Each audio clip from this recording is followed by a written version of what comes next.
ख़वातीन और हज़रात, उम्मीद है कि आप लोग सब बहुत बहुत बहुत ज़्यादा अच्छे होंगे। तो यहाँ पर यूसरा बतूल की तरफ से आया था कि 2018 का regular BCom part 1 account receivable समझा दें। तो यहाँ पर हमारे पास क्वेश्चन कुछ ये है कि हमारे पास तमाम तर सबसे पहले हमारे पास क्वेश्चन मैंने क्योंकि 5 ईयर मिल नहीं रही थी तो यहाँ पर मैंने लिख दिया। तो following transaction and account balances are taken from the accounting records of Mariam trader. यानी तमाम तर ये ट्रांजैक्शन के बारे में पूरी डिटेल्स हो रही हैं, बात हो रही है डिटेल की, वो तमाम तर मरियम ट्रेडर्स की हैं। ठीक है, यहाँ पर तमाम तर बात हुआ ख़त्म। अब हमारे पास मेन सवाल यहाँ से शुरू होता है कि अकाउंट रिसीवेबल साल का स्टार्टिंग का था 2,75,000, जबकि allowance for bad dates and doubtful account था वो था 2,750।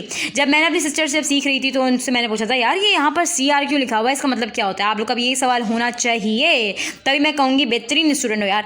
तो यहाँ पर हमारे पास CR का मतलब होता है क्रेडिट, यहाँ पर कभी कभार लिखा आता है DR जिसका मतलब होता है डेबिट। तो उन्होंने कहा कि बेटा आपने दिमाग में रखना है कि जब भी ये वैसे ये दोनों वैल्यूज़ का इस्तेमाल होता है टी अकाउंट में, जो टी अकाउंट बनता है तो आपने हमेशा जो अकाउंट रिसीवेबल की जो नेचर होती है वो हमेशा डेबिट साइड पर लिखी जाती है, और जो अलाउंस ऑफ बैड डेट्स या डाउटफुल अकाउंट की जो वैल्यू होती है वो उसको हमेशा हम क्रेडिट साइड पर लिखते हैं। लेकिन एग्जामिनर जो होता है वो उसको क्वेश्चन को थोड़ा ट्रिकी बनाने के लिए यहाँ पर उसकी वैल्यू को कभी कभार डेबिट साइड पर भी डाल देता है, तो वो यहाँ पर डिनोट कर देता है कि वो DR करके, लेकिन अब अदरवाइज़ ये जाती है हमेशा डेबिट साइड पर, ये वाली वैल्यू जाती है हमेशा क्रेडिट साइड पर। ठीक है, दिमाग में रखना है आपने।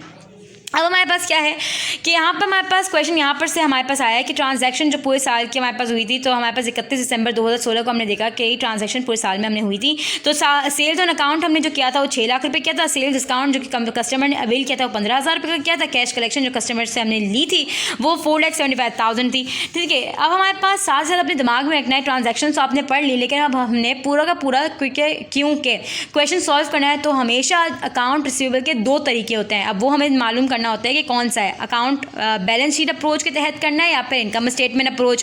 तो अब हमें यहाँ पर पता चला कि कंपनी ने इस्तेमाल किया था बैलेंस शीट अप्रोच, तो हमारे को क्वेश्चन को सॉल्व करना है बैलेंस शीट अप्रोच के तहत। बैलेंस शीट अप्रोच के साथ साथ आप देखेंगे कि यहाँ पर इस्तेमाल होता है रेट ऑफ बैड डेट्स, जो कि हमारे पास ये रहा। इसमें जो हमारे पास रेट लिखा होता है उसमें हम उसको कहते हैं रेट ऑफ बैड डेट्स। ठीक है, अब देन हमारे पास रिक्वायरमेंट में क्या होती है, बाकी सब फालतू होता है। ठीक है, दिमाग में रखना कि ये जो बैलेंस शीट अप्रोच है ना उसके साथ जो रेट निकलता है ना उसको हम हमेशा कहते हैं रेट ऑफ बैड डेट्स। दिमाग में रख लो, गार्ड बांध लो कि बैलेंस शीट अप्रोच में जो लिखा आता है ना कि आपने बैलेंस शीट अप्रोच के तहत काम करना है, फिर इसके बाद लिखा आता है अनकलेक्टेबल अकाउंट रेट इतना है, तो ये जो रेट कहलाते हैं ना वो रेट ऑफ बैड डेट्स होता है। ठीक है, सिंपल ईजी ट्रिकी मतलब बनाने की ज़रूरत ही नहीं है, सिंपल बनाओ यार, ईजी आसानी से हो जाता है क्वेश्चन सॉल्व।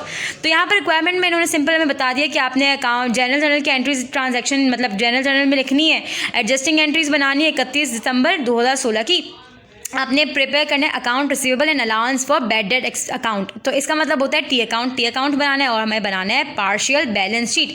वैसे इसका जो सीक्वेंस होता है पता है क्या है, इसका पहले बनता है जनरल जर्नल बनती है, फिर टी अकाउंट बनता है, फिर एडजस्टिंग एंट्री बनती है, फिर पार्शियल बैलेंस शीट बनता है। ठीक है, अब हमने इसका स्टार्ट कर देना है। तो सबसे पहले हमारे पास बनेगी ट्रांजैक्शन की एंट्री जो कि जनरल जर्नल में लगेगी। तो जनरल जर्नल बनाने का तरीका होता है date, particulars, PR, debit and credit. तो हमेशा अपने दिमाग में रखना है जब भी सेल्स ऑन अकाउंट होता है तो उसकी वैल्यू का हमेशा एंट्री बनती है account receivable debit and sales credit, debit side पे 6 लाख, क्रेडिट साइड पे 6 लाख। इसकी एंट्री हमेशा बनती है कि हमने किया क्या था, ये लिखना बहुत ज़रूरी होता है कि to record this credit sale. ठीक है, देन हमारे पास क्वेश्चन आया कि सेल एक और जो ट्रांजैक्शन की एंट्री है सेल्स डिस्काउंट। सेल्स डिस्काउंट की हमेशा जो एंट्री बनती है sales discount debit and account receivable credit amount जो थी वो हमने लिख दी to record this sales discount. Then हमारे पास कैश कलेक्शन हुई, तो कैश कलेक्शन की जो हमेशा जो एंट्री बनती है वो होती है cash debit and account receivable credit. ठीक है, वैसे ये जो to record the credit sale, to record the sales count, ये तमाम तरह आप अपनी लैंग्वेज में भी लिख सकते हैं, लेकिन रिकॉर्ड लिखना ज़रूरी है वरना आपका क्वेश्चन में जो होता है ना वो एग्जामिनर मार्क्स ना काट देता है। ठीक है, अब हमने यहाँ पर ट्रांजैक्शन जो थी सिर्फ और सिर्फ 3 एंट्रीज़ की थी तो वो हमने लिख दी, जो कि हो गए हमारे पास जनरल जर्नल मुकम्मल। लेकिन अब हमने यहाँ पर करने के बाद हमेशा याद रखिएगा कि इसके फौरी बाद बनता है अकाउंट रिसीवेबल का टी अकाउंट। ये वाली टी अकाउंट बनाने का तरीका यही होता है, सिंपल टी बनता है, ये वाली साइड डेबिट होती है, ये वाली साइड होती है क्रेडिट। अब हमने साल के स्टार्टिंग का जो हमारे पास जो साल के स्टार्टिंग का बैलेंस था अकाउंट रिसीवेबल का था वो था 2,75,000। मैंने आपको पहले बताया था कि इसकी हमेशा वैल्यू लिखी जाती है डेबिट साइड पर, ठीक है। और यहाँ पर हमने लिख दी इसकी वैल्यू डेबिट साइड पर। अब हमने यहाँ पर देखा जनरल जर्नल में कि कहाँ पर अकाउंट रिसीवेबल है। तो 3 जगह पर अकाउंट रिसीवेबल है, 1 जगह पर डेबिट साइड पर है, 2 जगह क्रेडिट साइड पर है। तो हमने जो अमाउंट डेबिट साइड की थी अकाउंट रिसीवेबल की, उसको डेबिट साइड पर लिख दिया, जो क्रेडिट साइड की थी हमने क्रेडिट साइड पर लिख दिया। अब हमने क्या किया, इन दोनों की दोनों अमाउंट को इक्वल करने के लिए सबसे पहले मैंने अपना दिमाग लड़ाया कि इन दोनों की अमाउंट वैल्यू ज़्यादा थी, इन दोनों को ऐड किया, तो हमारे पास पेंसिल से मैंने आंसर ये लिख दिया। फिर मैंने देखा इसमें कितना हम ऐड कर सकते हैं कि यही आंसर है, तो इतना ऐड हमने किया। तो ये वाला आंसर जो आता है उसको हम कहते हैं अकाउंट रिसीवेबल का एंड। क्या कहते हैं बच्चा, अकाउंट रिसीवेबल का एंड, लेकिन इसको हम डिनोट करते हैं बैलेंस CD। CD यहाँ पर इसलिए हमने लिखा है क्योंकि क्रेडिट साइड पे आया है। अगर यही अमाउंट यहाँ पर निकलती तो उसको हम लिखते हैं बैलेंस BD यानी डेबिट साइड पर, ठीक है। तो अब हम आगे बढ़ते हैं। यहाँ पर हमारे पास अकाउंट रिसीवेबल का T अकाउंट निकल आया क्योंकि हमने अकाउंट रिसीवेबल का एंड हमने निकाल लिया है। अब हमारे पास बैलेंस शीट अप्रोच के तहत हमारे पास फॉर्मूला लगा है, अलाउंस फॉर बैड डेट्स का end is equals to account receivable का end multiply by rate of bad debts. Account receivable का एंड तो हमने निकाल लिया है। अब हमारे को मैंने आपको बताया था यहाँ पर कि बैलेंस शीट अप्रोच का हमें बताया था उन्होंने कि बैलेंस शीट अप्रोच के तहत क्वेश्चन को सॉल्व करना है, तो साथ साथ हमारे पास ये जो अमाउंट होती है ना रेट, वो कहलाता है हमारे पास रेट ऑफ बैड डेट्स। तो हमने रेट ऑफ बैड डेट्स भी यहाँ पर हमने ऐड कर दिया। फिर हमारे पास जब हमने इसके मल्टीप्लाई किया, हमारे पास इसको हमें जब तमाम मल्टीप्लिकेशन तमाम करने के बाद जो आंसर आया वो कहलाएगा अलाउंस फॉर बैड डेट्स का एंड। ये निकालने के बाद फिर बनता है हमारे पास अलाउंस फॉर बैड डेट्स का T अकाउंट। वही हमने T अकाउंट बनाया। जो साल के स्टार्टिंग में हमारे पास अलाउंस ऑफ बैड डेट्स था उसके हमारे पास इन्होंने बता दिया कि इसको हमने लिखना है क्रेडिट साइड पर, इसकी नेचर है। तो 2750 की हमने लिख दी क्रेडिट साइड पर हमने इसकी। अब हमने यहाँ पर देखा कि यहाँ पर अलाउंस ऑफ बैड डेट्स का हमने कोई एंट्री थी जो हमने उसको भी अलाउंस अकाउंट रिसीवेबल की तरह लिखें, लेकिन यहाँ पर कोई भी अलाउंस ऑफ बैड डेट्स का हमारे पास जिक्र ही नहीं हुआ था, तो यहाँ पर इसकी एंट्री तो हम नहीं लिखेंगे। तो हम अगले लाहे अमल की तरफ बढ़ते हैं कि यहाँ पर अगर एंट्री हमारे पास, क्योंकि इसको जैसे हमने अकाउंट रिसीवेबल का T अकाउंट बनाया, अलाउंस फॉर बैड डेट्स का भी इस तरीके से बनता है, लेकिन अब यहाँ पर नहीं है।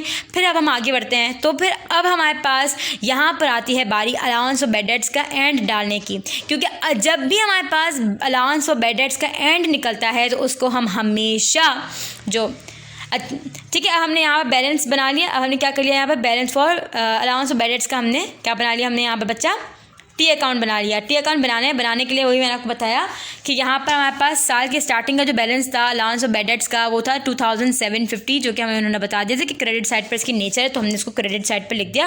अब हमारे पास हमने जनरल जर्नल लिखा कि यहाँ पर जिस तरीके से अकाउंट रिसीवेबल का T अकाउंट बनाया था, क्या कोई यहाँ पर amount allowance of bad dates की है, तो यहाँ पर हमने देखा नहीं है। तो फिर अब हम बढ़ते हैं आगे, अगर होती तो हम ज़रूर लिखते हैं। तो फिर अब हम बढ़ते हैं आगे। फिर अब हम डालते हैं इसमें अलाउंस फॉर बैड डेट्स का एंड। जो हमारे पास निकाला हमने उसको हम हमेशा लिखते हैं डेबिट साइड पर, ठीक है। अलाउंस ऑफ बैड डेट्स का एंड हमेशा डेबिट साइड पर लिखा जाता है, तो हमने उसको डेबिट साइड पर लिख दिया। वही दोनों अमाउंट को, दोनों साइड्स को इक्वल करने के लिए जब हमने अमाउंट लगाई तो हमारे पास आंसर 1100 आया। और ये जो हमारे पास आया, जो हमारे पास यहाँ पर जो कमी पेशी निकलती है उसको जो हम ऐड करने के लिए डालते हैं तो वो कहलाता है बैड डेट्स एक्सपेंस, चाहे वो डेबिट साइड पे चाहे वो क्रेडिट साइड पे, उसको कहते हैं बैड डेट एक्सपेंस। और ये दिमाग में रखिएगा, अगर क्रेडिट साइड पर बैड डेट एक्सपेंस आता है तो उसकी एंट्रीज, एडजस्टिंग एंट्री जो होती है वो 2 बनती हैं। अगर क्रेडिट साइड पर बैड डेट एक्सपेंस आता तो उसकी बनती है सिर्फ और सिर्फ सिंपल 1 एंट्री। तो यहाँ पर हमारे पास बैड डेट एक्सपेंस 1100 रुपये की जो बनेगी एंट्री वो 2 बनेंगी। तो उसका बनाने का तरीका कुछ ये है कि वही हमारे पास डेट, पर्टिकुलर्स, रेट, इसको हम रेट बोलते हैं PR, डेबिट एंड क्रेडिट। तो बैड डेट्स एक्सपेंस हमेशा जब भी क्रेडिट साइड पर आता है तो हमेशा यही 2 एंट्रीज बनती हैं। अगर आप चाहें तो स्क्रीनशॉट भी ले सकते हैं। जब भी अगर आपके पास T अकाउंट में क्रेडिट साइड पर निकले बैड डेट एक्सपेंस, आपने यही 2 एंट्रीज लिखनी है जो कि होती हैं bad debt expense debit and allowance of bad debts credit to record the adjusting entry, expense and revenue summary debit and bad debt expense credit to record the closing entry. ठीक है, अगर हमारे पास डेबिट साइड पर होती तो वो simple 1 बनती, लेकिन यहाँ पर क्रेडिट साइड पर निकली तो हमारे पास 2 एंट्रीज हमने लिख दी। तो यहाँ पर हमारे पास एडजस्टिंग एंट्री हो गई सॉल्व। अब हमने बनाना है partial balance sheet. Partial balance sheet में एक होती है एसेट्स के कॉलम होता है, दूसरा होता है इक्विटीज़ का। अकाउंट रिसीवेबल का जो हमारे पास T अकाउंट में एंड निकला था वो आता है, और हमने अलाउंस ऑफ बैड डेट्स का जो एंड निकाला था वो आता है। फिर हमने अकाउंट रिसीवेबल के एंड को माइनस कर दिया अलाउंस ऑफ बैड डेट्स के एंड से, तो हमारे पास जो आंसर आया वो कहलाता है हमारे पास पार्शियल बैलेंस शीट का आंसर। और यहाँ पर हमारे पास तमाम से क्वेश्चन हो गया मुकम्मल।